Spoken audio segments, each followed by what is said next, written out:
मुख्तार अंसारी ने 16 साल पहले एक ऐसा कांड किया था जिसका हिसाब उन्हें बारी बारी से चुकाना पड़ रहा है। एक वक्त था जब योगी आदित्यनाथ को मुख्तार ने अपनी गीदड़ भभकी से डराने का प्रयास किया था, लेकिन उस वक्त अंसारी ने ये नहीं सोचा था कि उसके इस बिगड़े बोल का हिसाब 16 साल के बाद होगा। जी हाँ, उत्तर प्रदेश में योगी आदित्यनाथ की सरकार ने अपराधियों के गुनाहों का पूरा हिसाब करने का मन बना लिया है। अपनी गुंडागर्दी और अपराध के दम पर दहशत फैलाने वाले मुख्तार अंसारी की अब और मुश्किलें बढ़ गई है, क्योंकि 2 हफ्ते में उसे पंजाब की रोपड़ से यूपी के जेल में शिफ्ट किया जाएगा। सुप्रीम कोर्ट ने फैसला सुनाते हुए मुख्तार अंसारी को यूपी भेजने का आदेश दे दिया है, जो मुख्तार अंसारी के लिए तगड़े झटके से कम नहीं है। मुख्तार के गुनाहों का हिसाब योगी आदित्यनाथ सरकार आखिर क्यों जल्द से जल्द करना चाहते हैं? पूर्वांचल के माफिया डॉन मुख्तार अंसारी के लिए ये यकीन करना अब भी मुश्किल हो रहा है कि जिस साम्राज्य को उसने अपने डर और दहशत के दम पर खड़ा किया था, उस पर बुलडोजर चलने लगा है। यूपी में कई सरकारें आई और चली गई, लेकिन 2017 के बाद अंसारी और उससे जुड़े लोगों पर शिकंजा कसना शुरू हो गया था। बीते 6 महीने के दौरान मुख्तार अंसारी और उनसे जुड़े लोगों की अवैध संपत्तियों को जमीन में मिला दिया गया।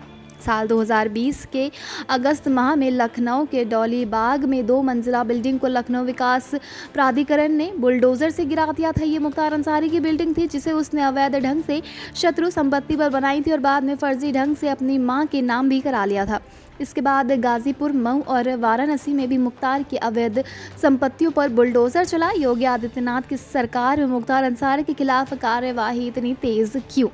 इस सवाल का जवाब 16 साल पहले के कांड से मिलेगा। साल 2005 में जब मऊ दंगे हुए थे, मुख्तार अंसारी खुली गाड़ी में दंगे वाली जगहों पर घूम रहा था। तब यह आरोप लगा था कि दंगों को भड़काने का काम मुख्तार अंसारी ने ही किया है। इन दंगों के बाद 2006 में गोरखपुर से तत्कालीन सांसद योगी आदित्यनाथ ने मुख्तार अंसारी को चुनौती दी थी कि मऊ आकर पीड़ितों को इंसाफ दिलाएंगे, लेकिन उन्हें मऊ जिले में दोहरी घाट में ही रोक दिया गया था। इसके 3 साल बाद 2008 में योगी आदित्यनाथ आजमगढ़ जा रहे थे, तब उनके काफिले पर हमला कर दिया गया था। उनकी गाड़ी में तोड़फोड़ हुई थी। उपद्रवियों ने आगजनी की भी कोशिश की थी। उस वक्त योगी आदित्यनाथ ने संकेत दिया था कि उन पर किसने हमला करवाया था। तत्कालीन सांसद योगी आदित्यनाथ ने कहा था कि लगातार मुस्लिम पक्ष गोलियां चला रहा था, गाड़ियों को तोड़ा जा रहा था, पुलिस मौन बनी रही।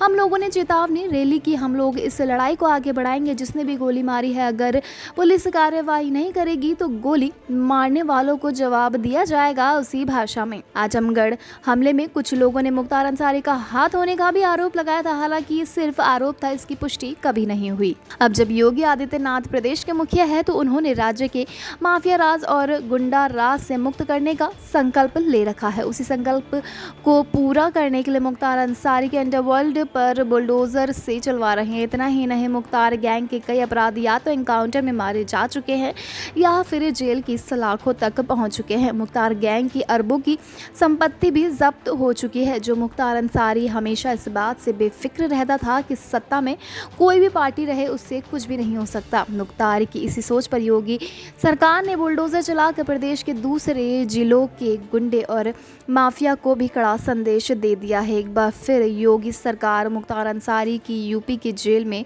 मेहमान नवाजी करने के लिए तैयार है। Subscribe to our YouTube channel and press the bell icon to get the latest updates.